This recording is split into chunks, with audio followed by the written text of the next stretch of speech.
Welcome in, everybody, to the 423 Football Podcast. We are back again to talk, this time, NFL free agent running backs for 2018. Last week we talked QBs. This is obviously our free agent segment for the next couple of weeks. So today is all about running backs. I'm your host, Brendan Bouchard, joined here again by Brett Hamilton. Hello. And I know it's the 26th today, so tomorrow we will be viewing the NFL Combine. That'll be going on. We're not going to quite talk rookies yet, but bear with us. In a few weeks, we will definitely start hitting on rookies, and I'm sure we'll mention things here and there. We'll be tweeting stuff all the time, so make sure you go and follow us at the 423 Football on Twitter. We'll be tweeting Combine content all the time throughout the week. So really, really excited for that. Another important date, I guess you could mark in your calendar if you're really, really keeping up with all this. And again, we're trying to keep you guys up to date, just in general. But yeah, February 27th, Combine. I think that goes through the weekend, I believe, if I'm not mistaken. And then March 6th, which is coming up pretty quick, is the deadline for franchise tags, which, speaking of, Jarvis Landry has been franchise tagged by the Dolphins. However, they're thinking about trading him now.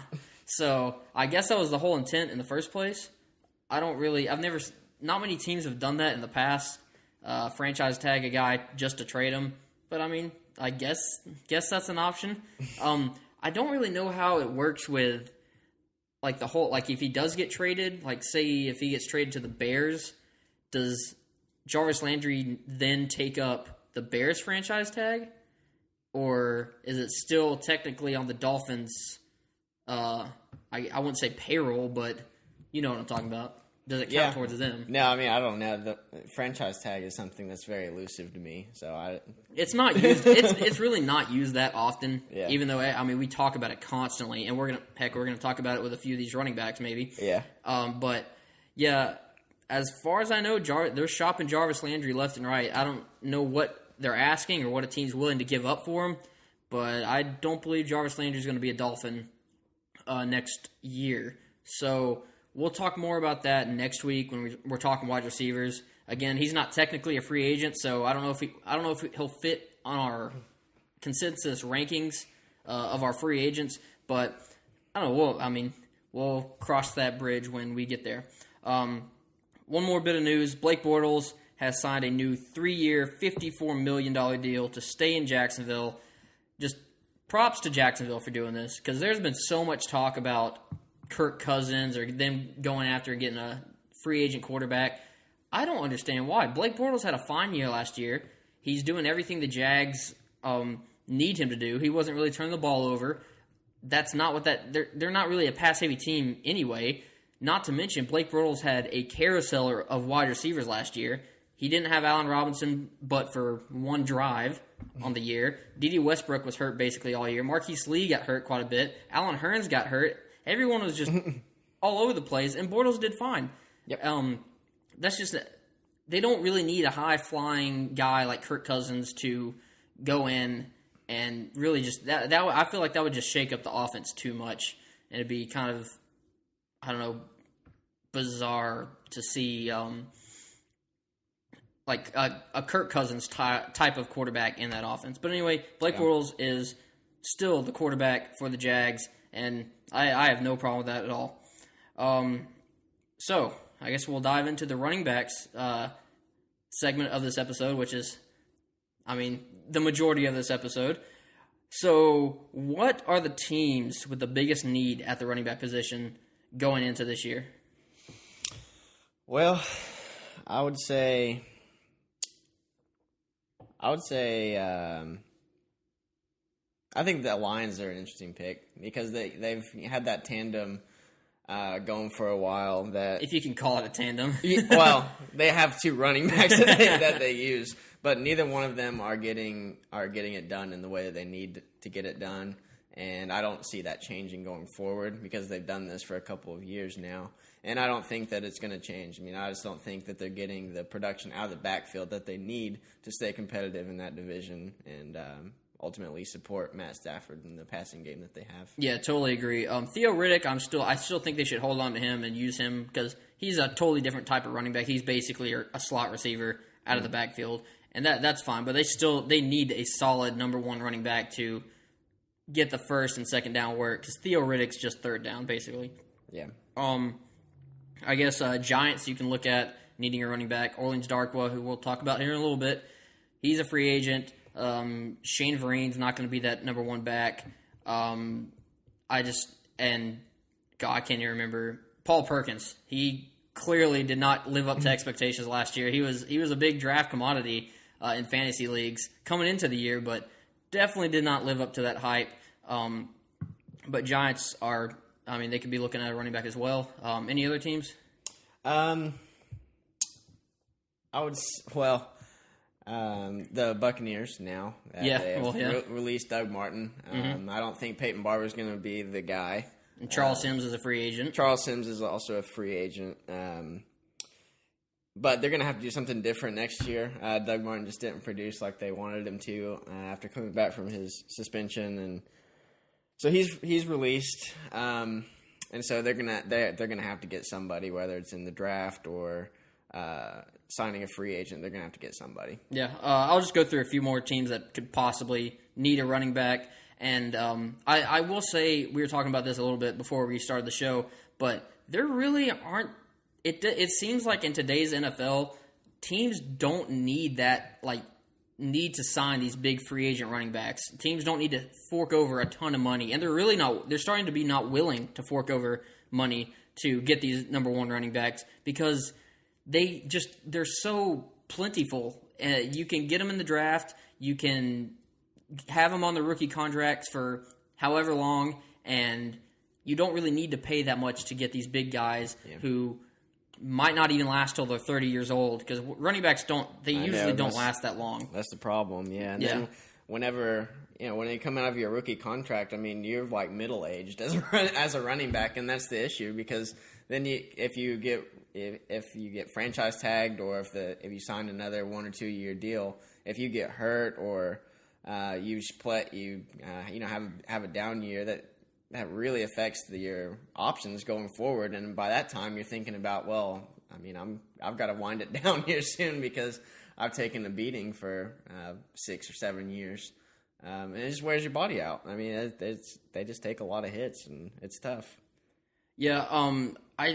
And again, there's like saying how they're coming off the rookie contracts and they're basically middle-aged. Running backs especially really only have one shot to make like that big paycheck after the rookie contract's up and they go into free agency. And that's the same with a lot of these guys. And, there's a few cases where obviously like the Leveon Bells of the world that are just like so far beyond what any of these other running backs are. But still, teams seem not to be willing to fork over large sums of money to hold on to these guys because, it's just a huge liability. Yeah, it's a liability, and we've seen in the past couple of years, just the young running backs that have come, that are still on their rookie contract. Last year we had Christian McCaffrey, Alvin Kamara, Kareem Hunt, Dalvin Cook. Only one of those guys was taken in the first round. You got young guys, Aaron Jones and Jamal Williams were looking pretty good last year. Joe Williams for the 49ers, we haven't seen much of him yet. Ezekiel Elliott, going back a few years, still on a rookie contract. Derrick Henry, all these guys. And some of these guys are just backups or haven't even got their role yet. Yeah. So it's not really that big of a commodity, it seems like, for a lot of teams. But we're listing teams that possibly need it. So we said Lions, Giants, Bucks, Colts. I think could be looking at running back. Frank Gore they have said that they're probably not going to keep Frank Gore. Seahawks, maybe. They had a big carousel of running backs last year. Broncos aren't looking to keep C.J. Anderson. Panthers are looking to get rid of Jonathan Stewart. Titans might move away from DeMarco Murray. Yeah, we didn't even. I was kind of hoping they would have gone ahead and done that so we could have had him in our rankings. But I'm sure we'll talk about him down the line. Patriots, you never know who their running backs are going to be. Browns, obviously, Isaiah Crowell's not going to be there.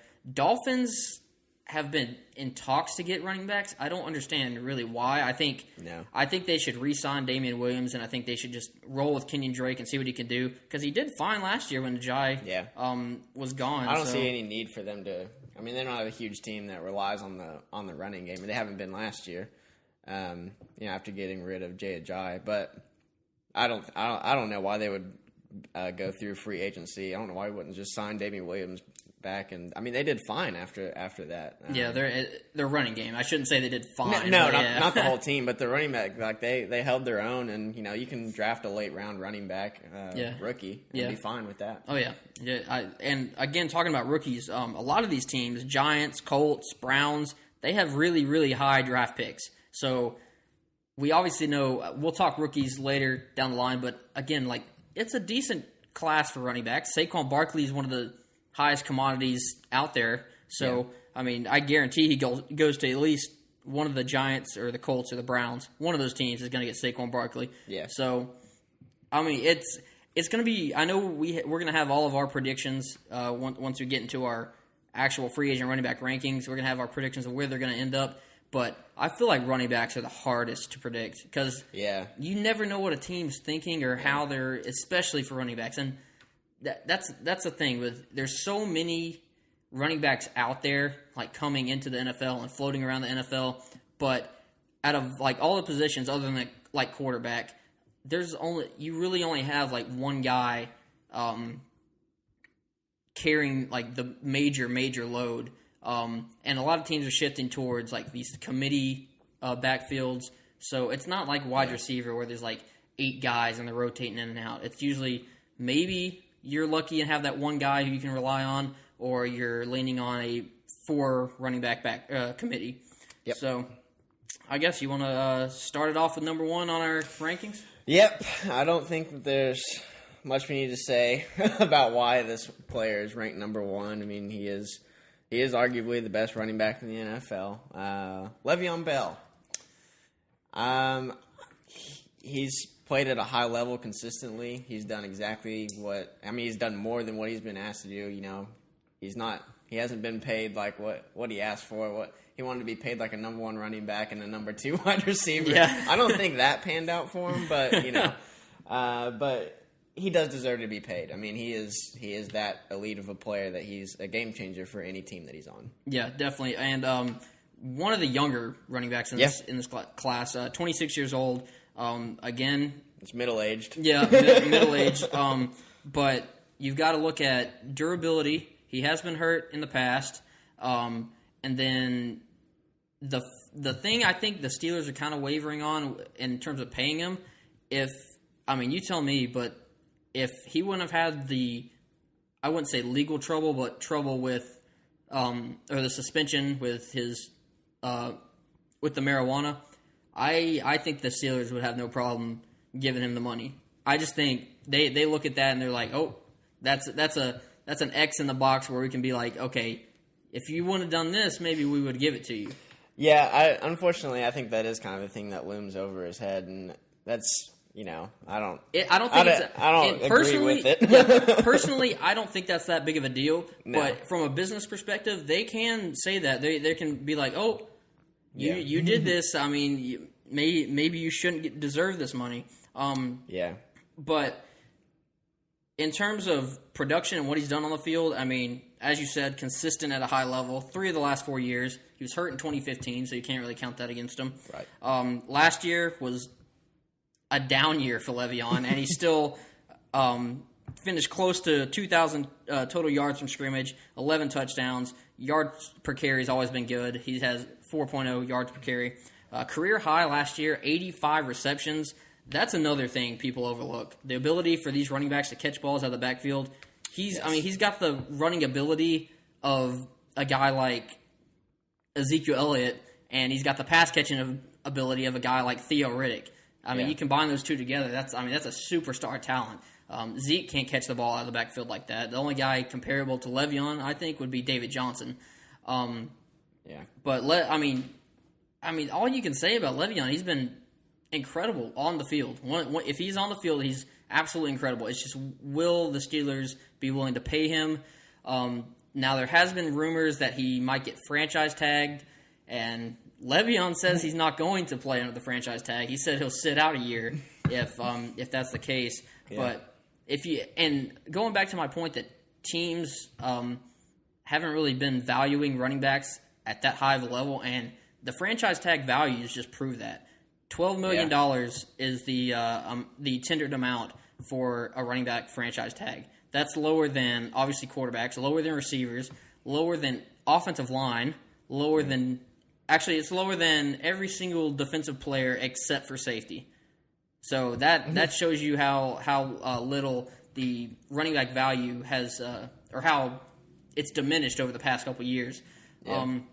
Now, from a fantasy perspective, he's finished as a top 3 running back, or a top 5 running back 3 of the last 4 years. That, I mean... As the fantasy owners are saying, just pay him. Yeah. Keep him on the Steelers. Yeah. Obviously, and I don't... His success. And the big thing, I don't really know the exact cap situation with the Steelers right now, but if they want to compete for a Super Bowl, they need Ben, Le'Veon, and Antonio. They need them all. Yep. I think James Conner is a very, very good running back. I think he'll see his time eventually, but... Right now, Leveon Bell is arguably the best back in football. So regardless of whether they franchise tag him or not, I think it's safe to say he's going to be with the Steelers. Yeah, I think, most likely they're going to work out some agreement. I mean, it's just been so up and down with that relationship between him and the management of that team that I could envision him going somewhere else. But... I don't know. Can you really let him go?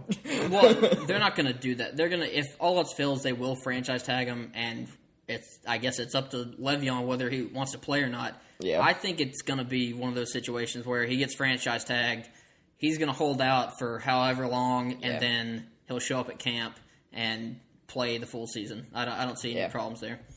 All right, number 2 on our list. We both had him at number 2, Carlos Hyde. Guy who who hasn't really fully lived up to his expectations and potential yet, but has all the talent to do so. He's at least 4 yards per carry, or averaged at least 4 yards per carry every year of his career, despite playing behind a bad O-line and a dysfunctional 49ers team for the most part. But now they're starting to put things together in San Francisco.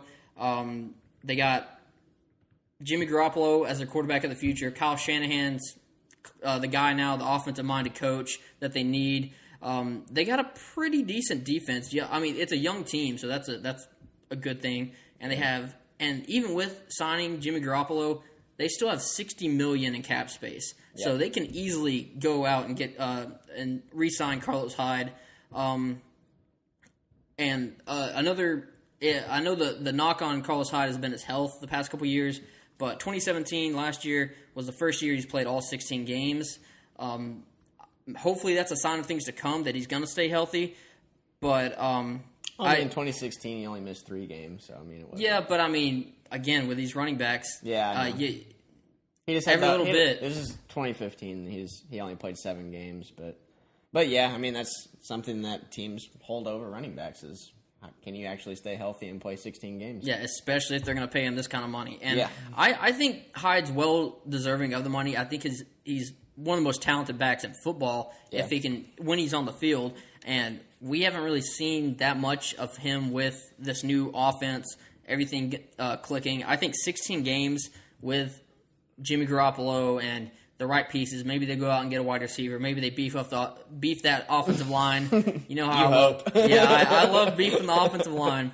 But yeah, I think the sky's the limit for Carlos Hyde if he stays with the 49ers. Now, we'll just have to see whether they're willing to pay him or not. I don't know.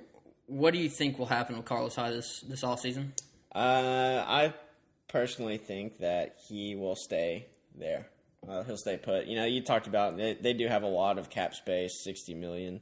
That's one of the highest. I think of any team. I think the Buccaneers are up there with like $70 million. So I mean, that's Browns are up there. Yeah. They need that. But I think that they understand that he can be the running back that they need him to be.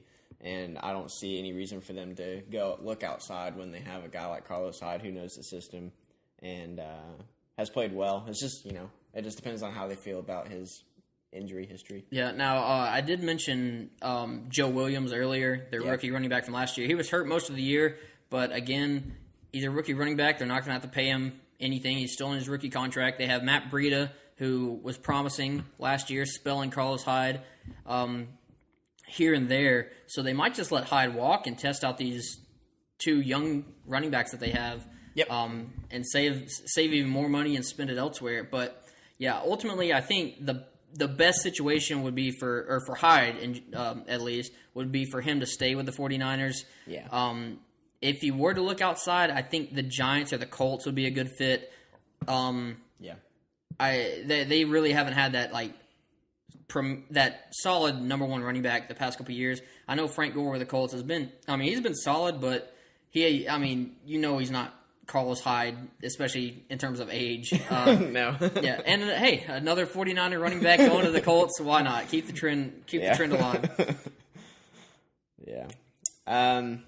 So did you say who you thought he was going to be? Oh, where he was going? Yeah. Where did you say he was going? Yeah, Giants most likely stay. Giants or Colts, but I think he'll most likely stay. Okay. Yeah.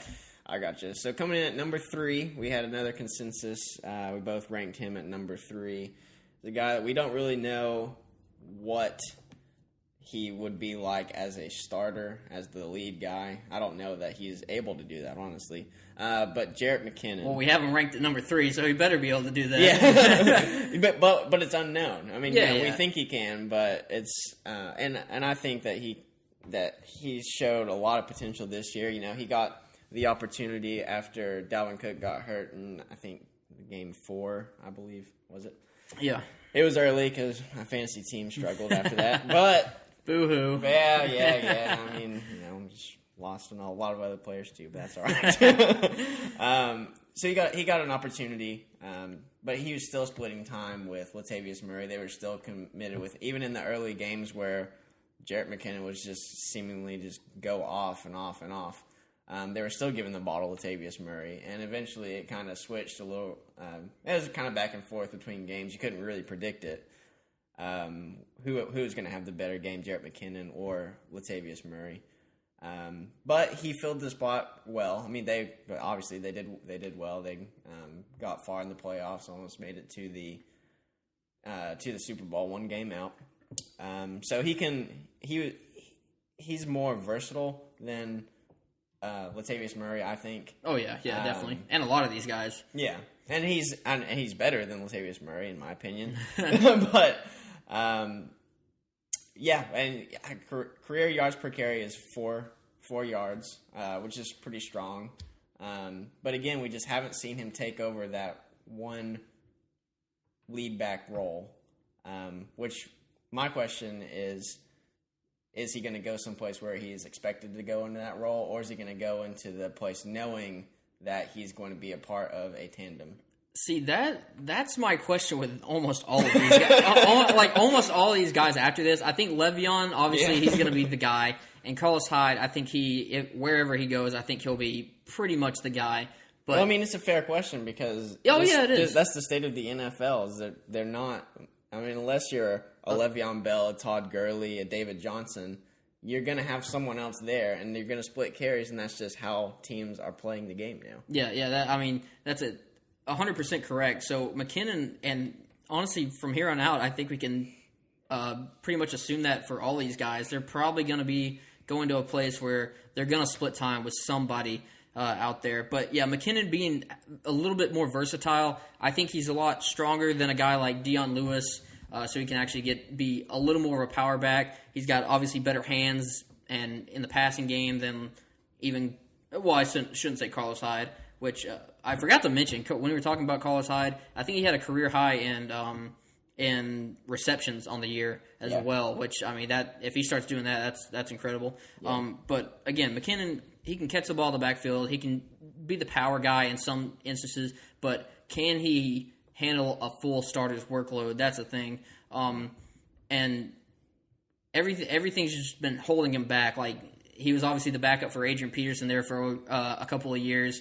Dalvin Cook this year, and then, as you said, Latavius Murray once Latavius really took over that role. The one game McKinnon did start last year, he had 16 carries for 95 yards, which 5.94 yards, 94 yards per carry. Some amount of yards per carry. 5.94 yards per carry. 94 yards per carry. One touchdown and 51 receiving yards on 6 catches. Again, the pass catching ability. So that's a fairly good game. But it's all about fit, like where he's going to fit in. And again, with all these guys, it's going to be fit and scheme and where he ends up. He could go to some team like the Browns and crash and burn. But I guess if I was going to predict where he's going to land, I think the Lions. I think he actually stays in the division and possibly goes to the Lions. That'd be a good fit. I think he can basically be just a stronger Amir Abdullah, and I think he can be a decent pass catcher, even if Theo Riddick's not out there. So I think Jarrett McKinnon in Detroit would be pretty nice to see. Yeah, there's been a couple of rumors this week I looked into of McKinnon being an option for the Titans, assuming DeMarco Murray's out of the picture, which we think he will be. And I thought that was an interesting pair between him and Derrick Henry, because Derrick Henry's not a Jarrett McKinnon type. It may be a good compliment for him. Yeah. But the question I have is Jarrett McKinnon willing to go somewhere knowing that he's going to be? I'm not saying that the Titans are for sure going to go like we're all committed to Derrick Henry, even though I think that he's made a good case for that. They should. That's what I'm scared. But I don't know if that's what they're planning on doing. That's I know we have McKinnon ranked as number 3, but again, like when we rank these guys, that's us not really knowing where they're going to go yet. Yeah. It's just based on what we think they could do with another team or in the right situation, because the situation could completely, if he goes to a place like the Titans and they use Derrick Henry, basically the Cowboys use Ezekiel Elliott and McKinnon's pushed to like an Alfred Morris role, McKinnon's value is not going to be anything, especially in fantasy. Especially in fantasy. Yeah, but why would you go out and pay all this money for a running back like that you're just going to use in a very specialized role? So it's just how much is he worth? Yeah. I think the Lions are a decent fit. I think the Bucks, you being the designated Bucks fan, I think that's a okay spot for him as well. Yeah, I wouldn't be mad about that. Because again, I think McKinnon checks a lot of boxes in terms of what he can do. I think he can do a lot of things that Doug did. Maybe not as much of a power back. I think he can. No. I think he's more of I think he's a better Charles Sims, I should say. And they're losing both of those guys. Upgrade. Yeah, it would be an upgrade from Charles Sims. He fills a similar role. The Buccaneers aren't a typical team to like split time between running backs, though. They typically have. In the past, and we've still got the Dirk Coder effect going on. So he's changed a couple of things on offense, but one thing he's kept the same is they seem committed to one running back, whoever it's going to be for that game. This year it was for this year it's been up and down because Doug Martin either benched due to a suspension or he's just not good. Or he's benched because he's playing like garbage. Yeah, exactly. And then you put in people like Peyton Barber to fill that role. So, whoever goes to the Buccaneers, I think, is going to be a legitimate fantasy option. The only thing I worried about there is because they do like their goal line backs as well. And Peyton Barber proved to be a pretty effective goal line back. So if they hold on, they would obviously hold on to him. That could have some pretty big fantasy implications. But Jarrett McKinnon does seem to be, I think that would be a good pair with Jameis. Give him a little bit more options out of the backfield rather than running up the middle all the time. Yeah. And I before I move on to the next guy on our list, I do want to say, people have been very, very high on McKinnon for a long time. They said that they were like, this is going to be the guy who takes over Adrian Peterson's job once he's done in Minnesota. And that just didn't happen. No, just circumstances. Obviously, they go out and draft Dalvin Cook, and he's really good. and he's really good. But yeah, McKinnon, we'll just see where he ends up and see what he can actually do with the role. But I wouldn't be surprised if he was on the Bucs. Yeah, well, we'll find out. Hopefully sooner rather than later. Next on our list, number 4. This is where we start getting a little discrepancy going. I knew we would on this one. Yeah, Dion Lewis at number 4. Where I had him at number 7, and I was borderline going to put him next to or closer to out of my top 10.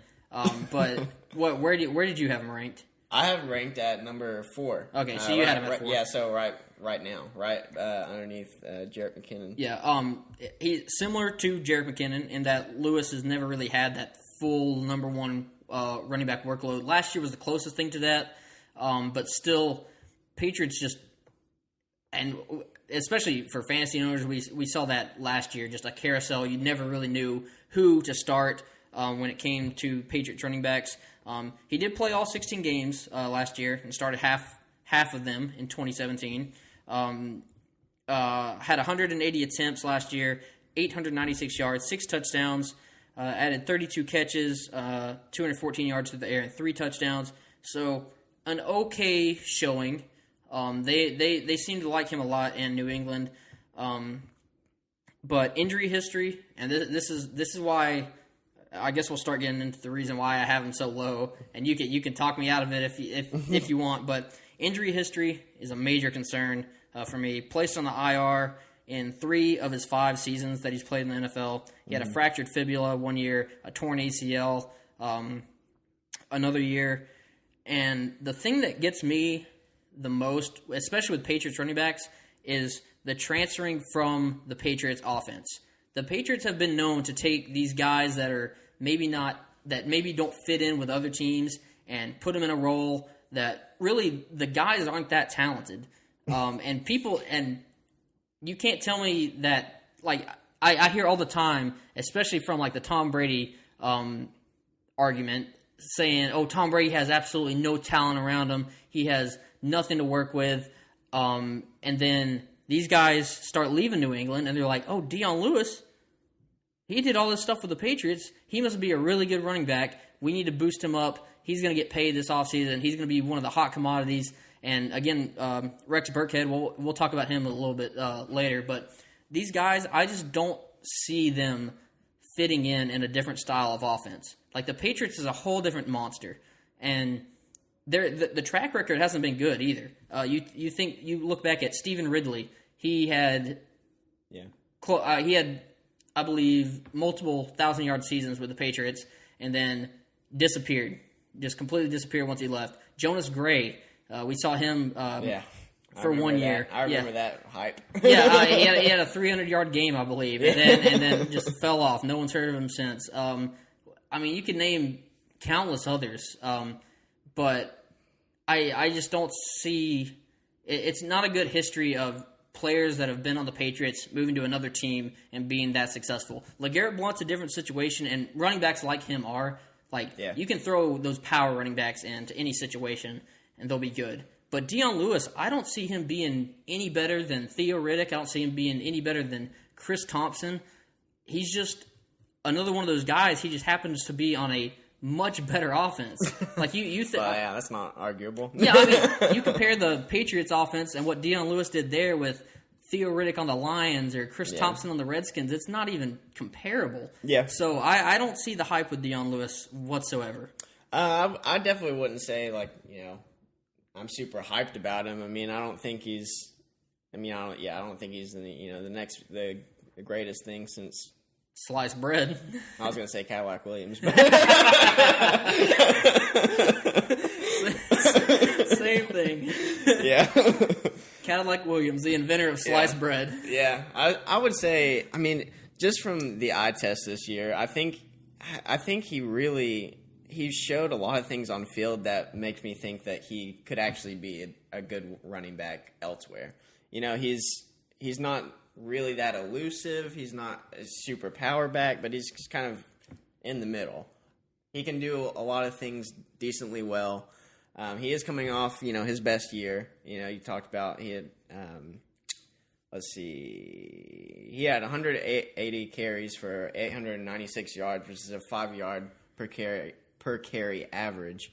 But he also, and then the biggest thing is he also had 3 receiving touchdowns and a couple hundred receiving yards. So he's a little bit more he's a little bit more rounded than a lot of the other running backs on this list. The biggest thing, the reason I would rank him a little bit lower than 4 if I was forced to do that is the injury history, and that is a big thing. He's been on the IR quite a bit. It's been, I think, how many full years has he played? Did you say that? Well, I don't think he's ever played a full year. Well, no, he played a full year last year. Yeah, but he's been in the league 5 years. Other than that, he has not. Yeah, and that's the biggest tick mark against him is when this year he had his best year ever, and part of that was he wasn't injured. And so when he stays healthy, I think that he can easily be. I think he can be a solid running back. I think he does a lot of things better than the other running backs that have come out of the Patriots and not been successful, like Stephen Ridley. I think he's more talented than him. Yeah, I agree with that, but I don't. You can't tell me that anywhere, any team out there, I can't see Dion Lewis going to where he'll have a better year than he did this year. I can't see it. He'll probably, if he goes to another team, he'll probably get thrown into mixed up backfield where, again, he's not going to be the starter because for the most, I don't think any of these other guys are going to be starters. I can make a much better case for a lot of these guys than Dion Lewis. He's not built for that. He's really not. He's built. He's more of a Danny Woodhead, and if he turns out that that's his peak, maybe a Danny Woodhead peak, and that's a good transfer from the Patriots to other systems. And he's been a good pass catcher if he stays healthy, but I don't see it happening. I really don't. I don't see Dion. If he stays with the Patriots, I'm all aboard. I'm more than willing to put him at 4 or 3 behind Carlos Hyde and Leveon Bell. Yeah. But if he doesn't, then I'm really scared.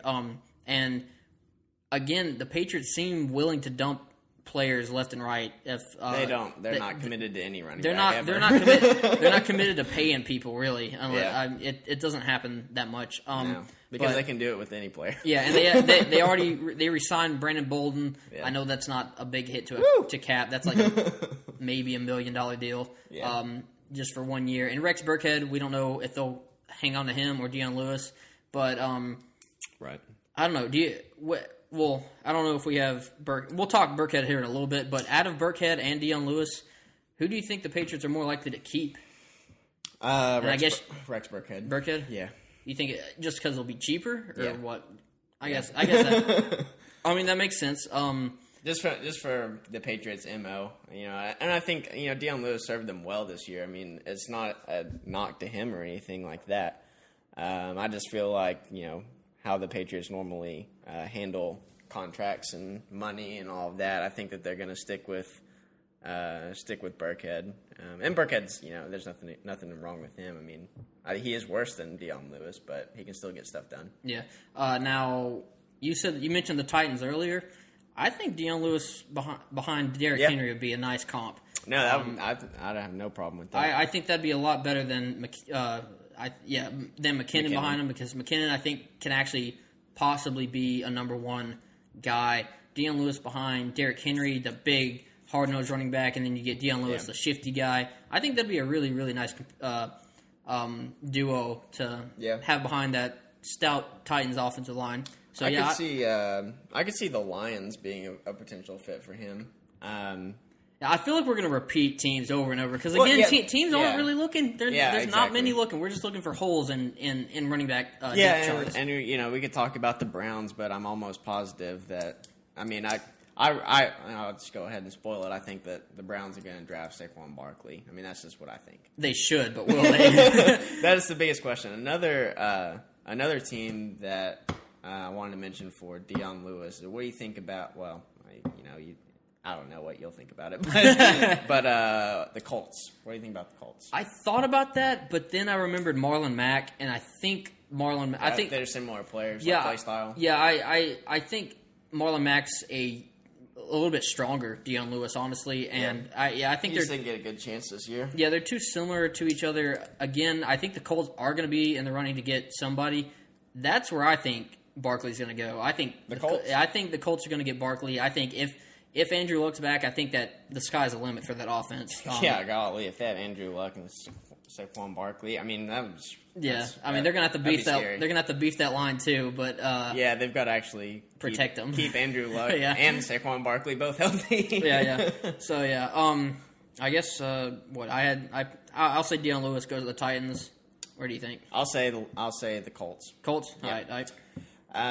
Number 5 on our list, we have him ranked pretty similarly. I think we both kind of value him about the same. You had him at 4, I had him at 6. Alfred Morris. Old Alf. He's gonna be a free agent. I'll just go ahead and tell you, I don't think the Cowboys are gonna keep him. I think he's going to go somewhere else. Yeah. Probably going to be a backup or in some sort of other tandem. I don't think he's going to be the guy anywhere he goes. He's shown he was part of the RG3 project. And so, that kind of left a bad taste in your mouth after that. But he's shown that he's got a ton of potential. I think that he's better than what people give him credit for. It's not his fault that he's behind Ezekiel Elliott, one of the best running backs in the league. So I think he's going to serve a team much better than he has served the Cowboys. But I don't know. Do you think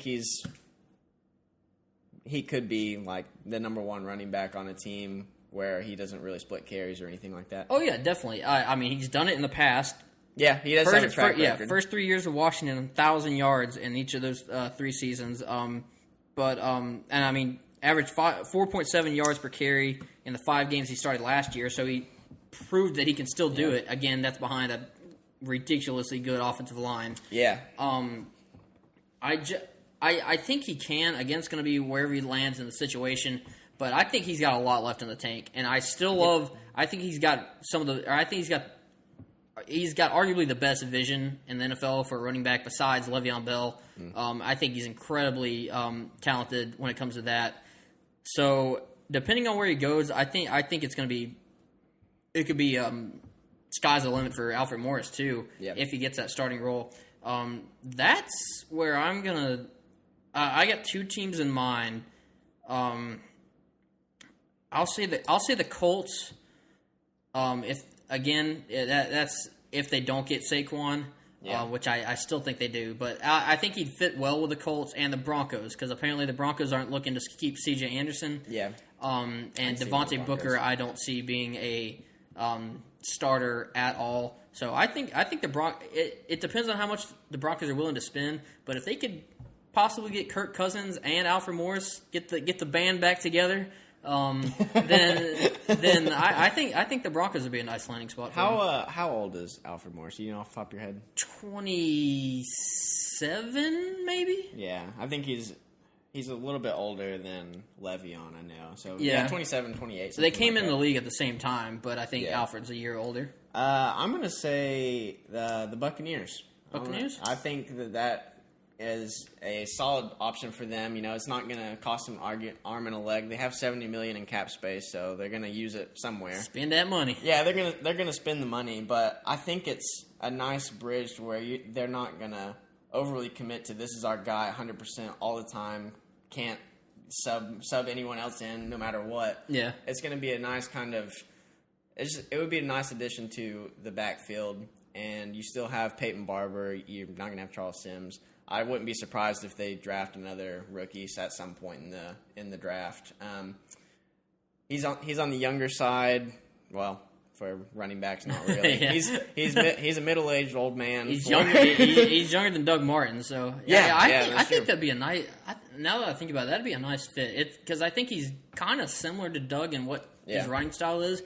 But I think he fits. I think he's a little quicker than Doug too. Yeah, I think he fits he would be a better fit for the Buccaneers offense than Jarrett McKinnon, just because the Buccaneers have never really had like a solid go-to pass-catching running back because that's not how they play. I mean, they rely on a lot of other tools, mainly tight ends, and Mike Evans. I think he fits the offensive style. I think it would be less of a change for him and for the Buccaneers.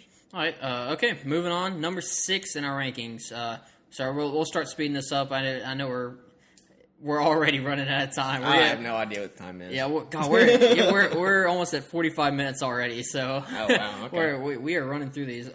So Jeremy Hill at number 6. I had him at number 6. Where'd you have him? 5. 5. Okay, so pretty similar. Basically the same. Like Morris, Hill had a solid first 3 years to start his career, but has since been pushed into a backup role. Yards per carry has been abysmal, other than his first season, which he had 5.1 in his first season. Yeah. In fantasy, since 2014, if we're talking that fantasy perspective, he finished as RB10, RB13, and RB19. That was his first 3 years, obviously, since he was actually a starter. Definitely not a pass catcher, but I mean, Hill's got a big body, decent speed, kind of, I guess, more of a LeGarrette Blount type of guy, or Alfred Morris for that matter. But he's built like a starting running back, a lot more so than Dion Lewis, as we mentioned before. And he's only 25 years old. He's the youngest running back in this class, him and Isaiah Crowell. So 25 years old, yeah. That's a very good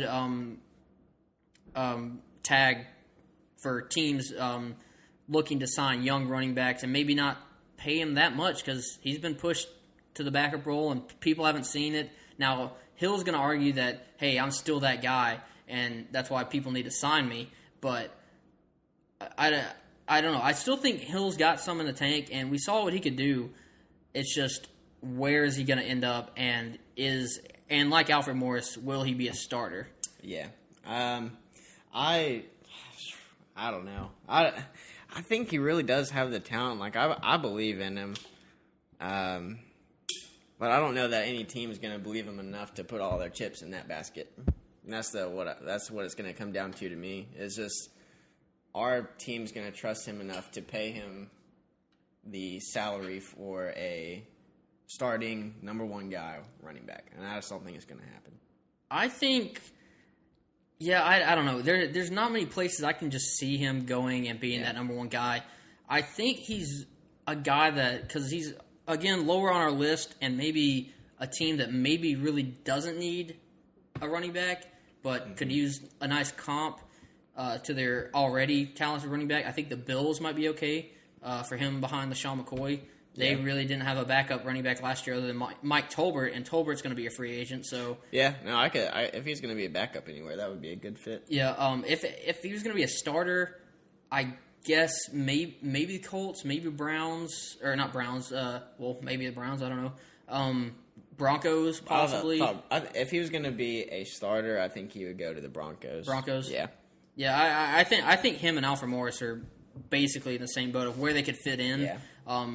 Maybe Dolphins even. If they want to get rid of Damian Williams and have Kenyon Drake and Jeremy Hill, I think that'd be pretty good, and that'd be two very young running back talents. In the same backfield. So yeah, I guess I'll say Bills. I guess, what are you saying, Broncos? I'll say Broncos. Yeah. All right. Yeah. Next up, we differed a little bit on this guy. You had him ranked at number 5. I had him ranked at number 9. I almost had him at 4. I was close to put him at 4. Yeah, I mean, still like the guy. I don't hate him. I was just really disappointed after this last year. I mean, that's just what it comes down to. The Crow for anyone, Isaiah Crowell. Oh yeah, I should actually mention it. It's the Crow. It is Isaiah Crowell. Expected to be leaving the Browns. Again, I think the Browns are going to get Barkley. You don't think they're smart enough to do that. Leaving the Browns is just a good sentence. Anyway, he's got nowhere to go but up. I mean, as far as teams, it's just I think he was a little overly hyped going into this year. Well, obviously he was. Based on where he started, or based on where he finished at in terms of rankings. It's just, the Browns really wanted to rely on him. Early in the season, they were giving him the ball. I mean, they gave him the ball the whole season. He just couldn't do anything with it. And you got to think, it's just a product of the Browns. Yeah, I mean, the offensive scheme is terrible. Didn't have a whole lot. He didn't have a quarterback, anything like that. But one thing you can't say that the Browns lacked was offensive line power. True. They were creating the holes. I think at one point in the season he was the worst in terms of yards after contact, or what's that? is it yards Yeah, after yeah, contact? yeah. Mm-hmm. He was the worst. Like he was just and The worst. Just watching Browns games. If you did that, he just didn't look good. I mean, you could tell. Like, Duke Johnson was the guy last year. Yeah, Duke Johnson was, and Duke Johnson's he's almost a wide receiver. I mean, he made some incredible catches, but it just didn't look like he could. He's not a power back. He's not a receiving running back. I mean, he just kind of looks blah to me. And maybe and honestly, it could just be me watching him on the Browns, and that you don't ever know how much a team really influences your skill level like that. Because they didn't win a game this year, so how often could they actually rely on the running game whenever they're down? Most of the season. So I just he just really let me down this year, and I'm afraid that he's just not that great of a running back. See, I have a lot more faith in him than I know we haven't seen it, but I like the fact that he's young. I like the fact that he stayed healthy. I like the fact that he's done okay with the Browns because again, offensive line was good last year. That was the first time it was good, but they lost Joe Thomas. They had the worst quarterback in football, Deshaun Kaiser, throwing the ball, so he was seeing stacked fronts constantly. Worst starting quarterback. Seeing stacked fronts left and right. So I mean that's obviously hard to run against. And Duke Johnson they were obviously behind most games, so they were putting Duke Johnson in as their third down back and their pass catching back a whole lot more than Isaiah Crowell.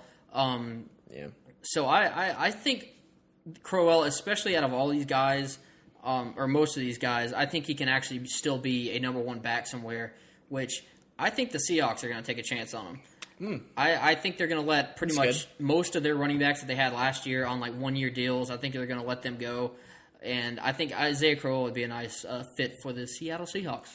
No, I don't. Yeah, I could see them doing that. I mean, they've got 1,800 running backs on their roster, so why not add another one? Which we'll talk. I'm sure we'll talk about all the Seahawks free agent running backs after this. But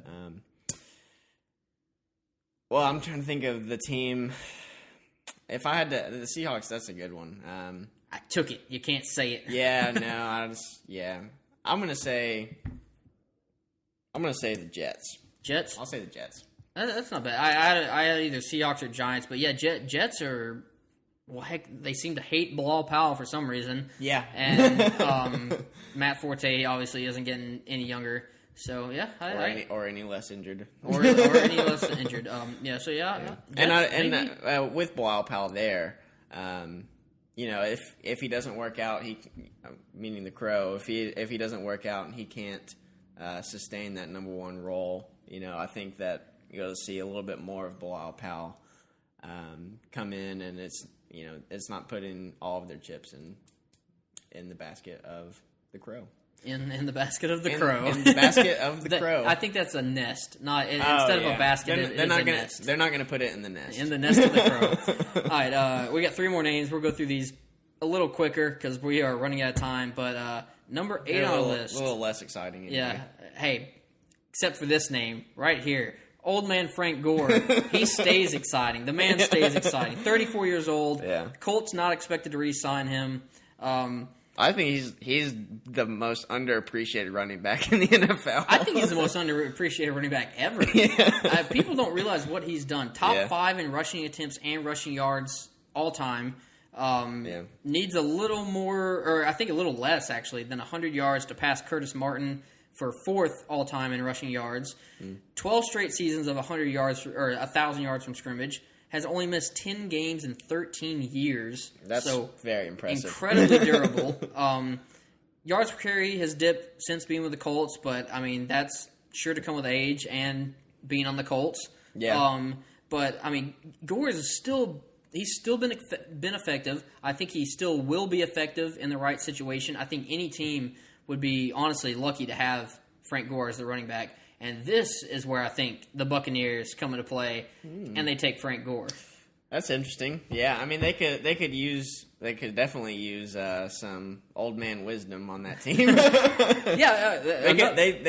if they're going to go after an experienced running back, I would definitely put Frank Gore. I mean, he does fit their style. He's similar to Doug Martin and just kind of put your head down and run. Yeah.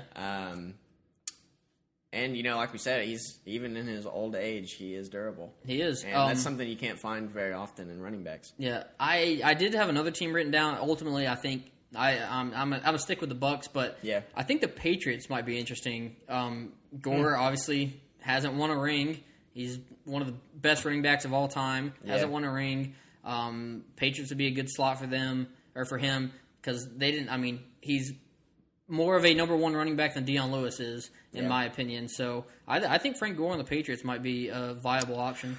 I've got him. I could see both of those, but just for the sake of being different, I'll say the Seahawks. Seahawks for Gore? I'll say Seahawks for Gore, because like I said, they have a million running backs. So, but no offensive line. I don't want to see Frank Gore die behind the poor offensive line. He would of the Seahawks. He would absolutely get killed. But they do not have a guy that can run like Frank Gore, and I think that might be a spot that they try to fill this offseason. Maybe.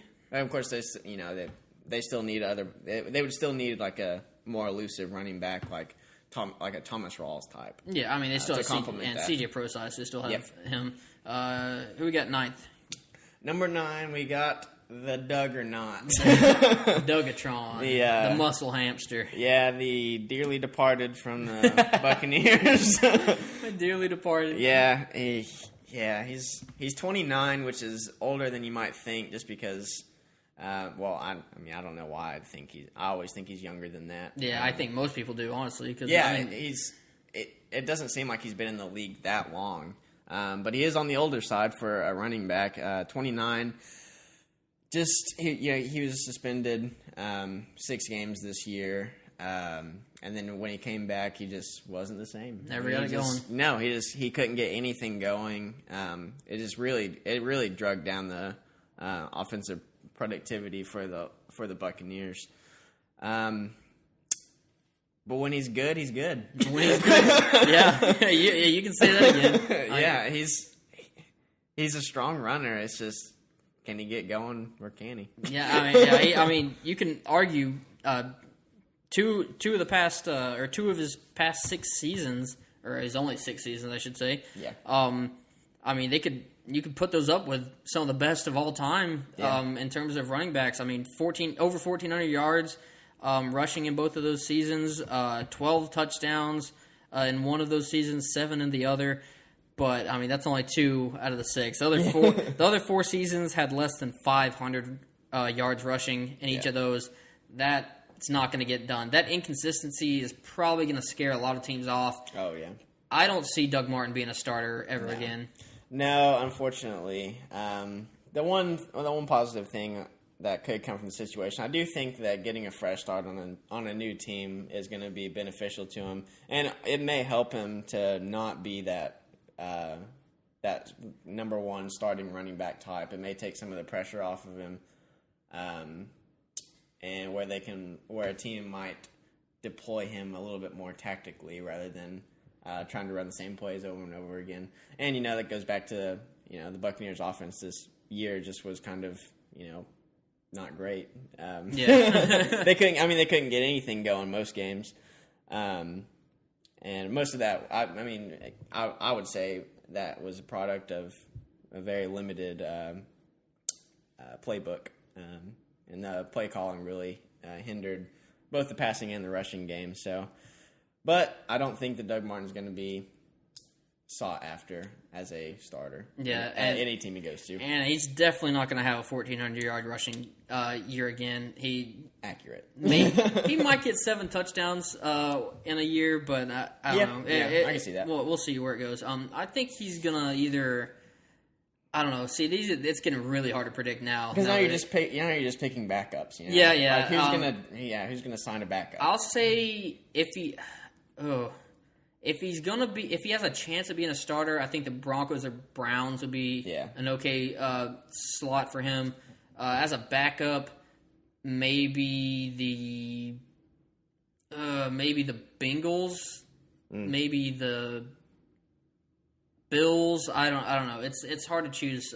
Maybe the Dolphins if he stays in Florida. Yeah. But where do you think? Where do you think he's going to end up? I'll say the Broncos. Broncos. Yeah. See, I feel like there's so many running backs that could just fit in with the Broncos. Yeah. I'm just imagining just that Kirk Cousins is going to be there with that's true. A decent free agent running back and that stout defense, and it's just glorious. All things are happy in Denver. And I think that's what everyone wants to imagine in their head, but in reality, I'm not positive that's going to happen. Yeah, and the biggest thing with the Broncos right now is they need a quarterback. Yeah. So last name on our list, LeGarrette Blount. I think we both had him at number 10. Just had to put him in the top 10. He has to go in the top 10, but he also has to be at the back end. Just turned 31. Played all 16 games the past 2 seasons, which is good. He's had injury troubles and legal troubles over the past couple years, or past 5 or 6 years in his career. Averaged 4.4 yards per carry last year, which was pretty good. He definitely didn't have the number one workload last year. I don't think he can, I don't think he can handle that number one workload anymore. No. I think he's going to be more of what we saw last year. I think that was perfect for LeGarrette Blount. He was a good goal line heavy power back that could spell Corey Clement even before J.J. got there, or spell Wendell Smallwood before J.J. got there. I don't see him being back with the Eagles. I think a lot of teams can put him to good use, though. Yeah.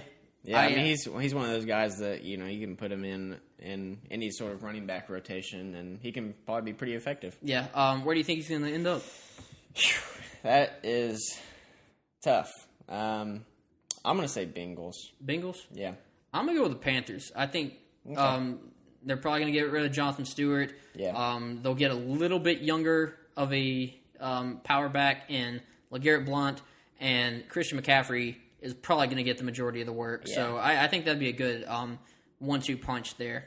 Yeah, I like that. All right, God, we are going slow today. A few more things. So that was our top 10. I'll run through them one more time. Leveon Bell, we had going number 1. Carlos Hyde, 2. Jared McKinnon, we had him at 3. Dion Lewis, then Alfred Morris. Then we had Jeremy Hill, Isaiah Crowell, Frank Gore, Doug Martin, and LeGarrette Blount. So that is our top 10 free agent running backs for 2018. I'll try to post those on Twitter sometime later today, and so you guys can get a list of all those. And I'll throw our predictions of where they might land in there. I think I did. If you've been following us on Twitter at the 423 Football, by the way, I think I posted our prediction for where these running backs would go a few months back, maybe like right after the Super Bowl ended. So not a few months back, a few weeks back. But I guess this is a little different. This is a little more up to date, a little more current, a little more thorough. So we'll probably have those over on there. So that's our top 10. Few honorable mentions. I know a lot of these guys could easily have gone in the top 10. I know I've seen a lot of them in people's top 10. But Rex Burkhead, he was the one that I was very close to having in this top 10. Because, again, I think he's a talented running back, but as I alluded to before, I don't think the transferring from Patriots offense to another offense is very good for him. However, I do think he does stay with the Patriots. I think you already said that once before. So, yeah, I think Rex Burkhead, talented. He'll be good with the Patriots. Orleans Darkwa, another name to mention. Yeah. I'll just go through these quick if you want to stop me on any. Orleans Darkwa, Chris Sims. Charles Sims. Son of Chris Sims. Yeah, son of Chris Sims. I don't think so. Nope. Chris Ivory just recently got released by the Jags. Thomas Rawls, Mike Davis, Eddie Lacy. Eddie Lacy's, I think, the youngest out of any of these I'm going to mention. Damian Williams is pretty young as well. But, yeah, a lot of these guys, Terrence West, Alfred Blue, Kerwin Williams, Brandon Oliver, even Jamal Charles, a lot of these guys have shown things in the past, and they've had even starting roles in solid seasons. It's just whether or not they will bounce back and be effective running backs in the NFL again. Yep. If out of all the free agent running backs.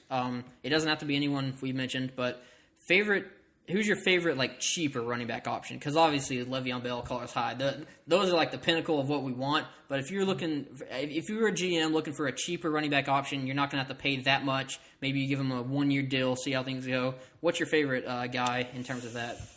I would say, well, I'll throw 2 names out because I can't decide. Corey Grant.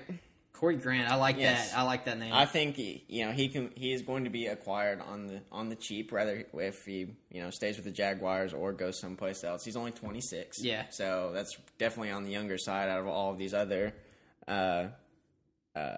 free agent running backs. The other one I'll throw out.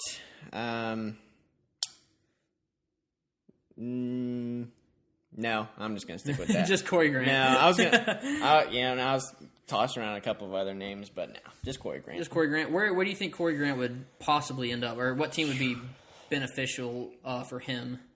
Man, because he's more of a scat back, more of a speedster than a number 1 back, I should say. Yeah, I think, man, Patriots. Yeah, honestly, yeah, that was a name that crossed my mind. Patriots.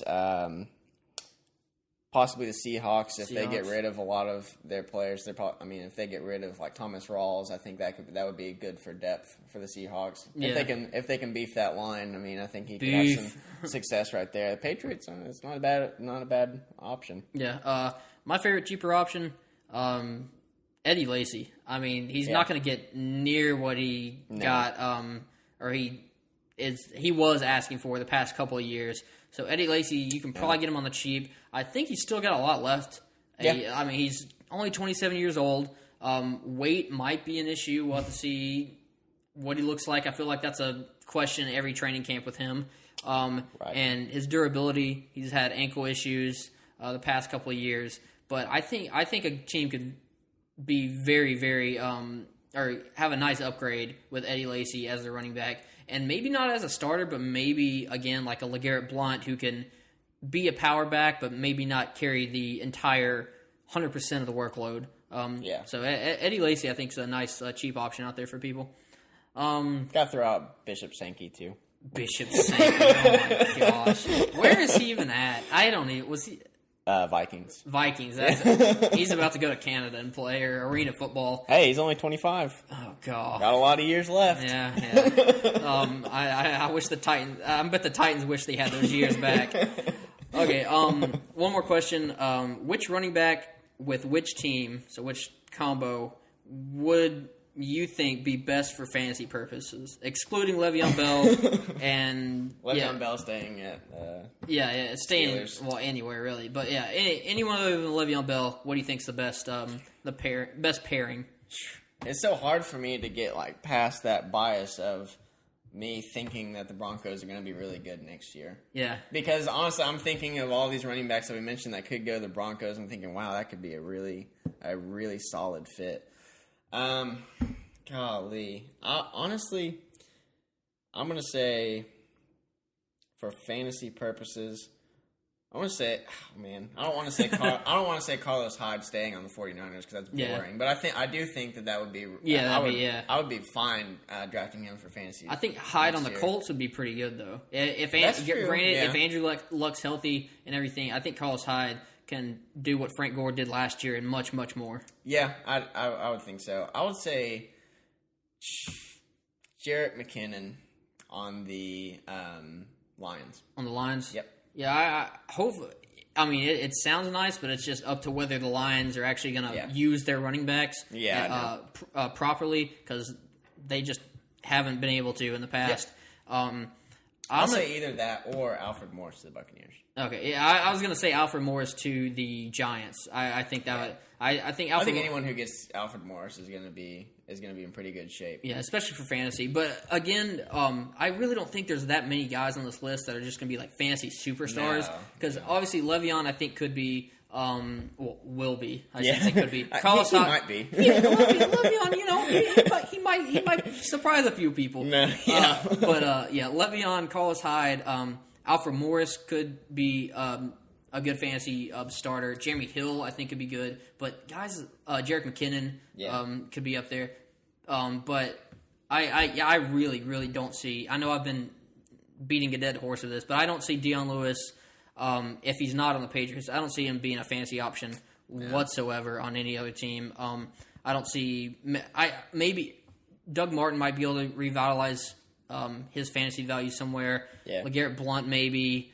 Isaiah Crowell, I like him a lot more than all of those guys, actually. I like him more than Lewis. I like him more than Blount and Martin for fantasy purposes. But again, it's all about where they end up, what the team schemes are, if they're going to be in a committee, if they're going to be that true number one back. It just all depends on that. So what we gave you our predictions. Maybe some of them will work out. I've been tempted to do like a beer bet on one of these, but they're so unpredictable that I'm scared. I can't bet on. I can't bet on free agency. Yeah, on which way the GM is gonna nod his head. Okay. So yeah, that's gonna be all. I know this might have been our longest show ever, but that's gonna be all for our running back free agency episode. We'll be back next week to talk wide receivers. So a little bit more free agent action next week. We might throw in tight ends because I know wide receivers aren't that deep this year for the free agent market. But we'll just see how it goes. But make sure you go over and follow us on Twitter at the423football. Make sure you follow us and like us on Facebook as well. In the next couple weeks, I don't know exactly. I haven't even told Brett this yet. This is we're gonna have. I'm gonna have a huge announcement in a few weeks. Ooh, I'm excited. Yeah, even Brett's getting the jitters. But yeah, huge announcement in the next couple of weeks. It's going to have something to do with the NFL draft. So just make sure you stay updated. Are we going? We do that. Brandon surprised me with tickets. If I had any money whatsoever, you should be buying me tickets. You're the one with a job. But I'll get right on. Or no, Peyton should buy us tickets for abandoning the podcast. Ooh, that's a good. Yeah. We're gonna have to call Peyton. Yeah. Make sure you guys flood Peyton's. We'll give you his phone number on the show. Yeah, that'd be good. Yeah, but no. Anyway, make sure you follow us at the423football on Twitter. That's probably where I'll post most of everything you need to know, especially about the big announcement. Make sure you get everyone you know listening to this show following us on social media. Again, especially Twitter, to stay up to date. You're definitely going to want to know what our big announcement is. And again, this is the first time I'm telling you guys this, so it'll be we'll keep you up to date in the next couple of weeks when we're officially going to make said announcement. So anyway, that's all for today. Subscribe on iTunes, Google Play, and YouTube. Again, make sure you follow us on Twitter at the423football. Again, beating a dead horse. But make sure you do that. Share us with everyone you know. Give us a like and leave your comments and reviews. Thanks for listening. We are the 423 Football Podcast. Peace out.